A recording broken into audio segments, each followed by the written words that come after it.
So feel free to pause the video at this point, but I'm going to be sharing with you the arguments that I would use, that I personally would use. So the first thing that I really want to stress at this point, now that you have your 5 essay questions written, your homework done, so and with your 5 potential arguments, I really, really, really want to emphasize that you must answer the question. And this is something that seems so simple, and you might be wondering why I'm emphasizing this so much. But when people get carried away with all the reading that they're doing, and they end up carried away in trying to cram loads of different bits of arguments and historiography into one short essay, often people lose track of what the question is actually asking.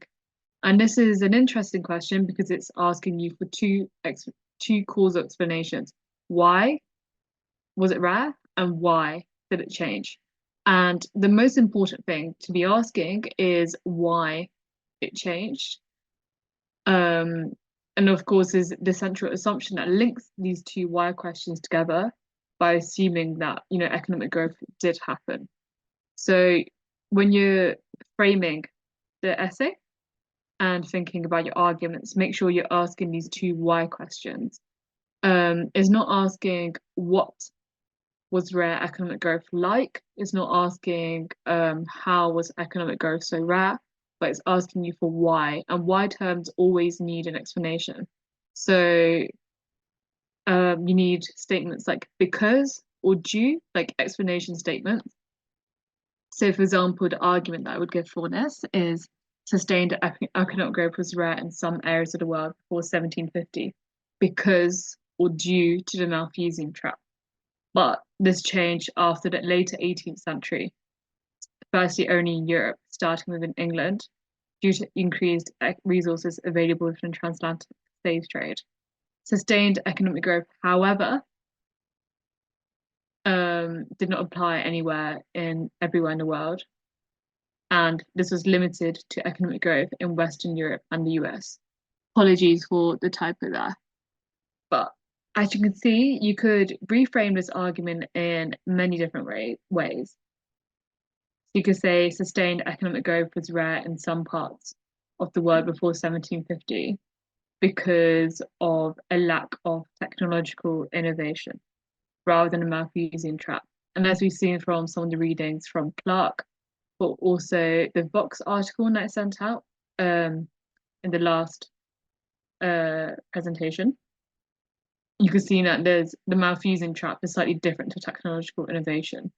And then this is the moment where you start to think very critically and start to use counterfactuals and start to challenge your own argument. And remember that the key role of a historian is to convince people that an argument is right.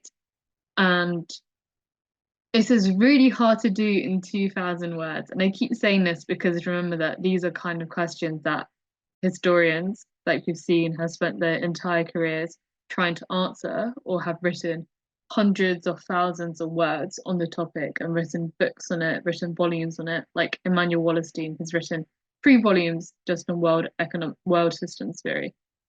But the good thing is that because you just have 2,000 words, you can't be expected to cover completely every single part of the world, and you can't expected to cover every single important historian. So you need to think about how you can structure the argument in a way that is directly convincing to the examiner, and try to convince them perhaps of something new that they haven't considered before. And this is actually really quite fun. And you can start to build your own argument by once you've written down an argument, you can say, am I entirely convinced of this? How would someone disagree with this? How could someone challenge what I have said already? So try to substitute words in the question title, in your argument, and also try to use counterfactuals. So I wouldn't necessarily recommend putting counterfactuals within a text itself because historians, those at Cambridge at least, aren't super fond of counterfactual reasoning. But counterfactual reasoning is basically asking a what if question. So, what if the transatlantic slave trade had never occurred?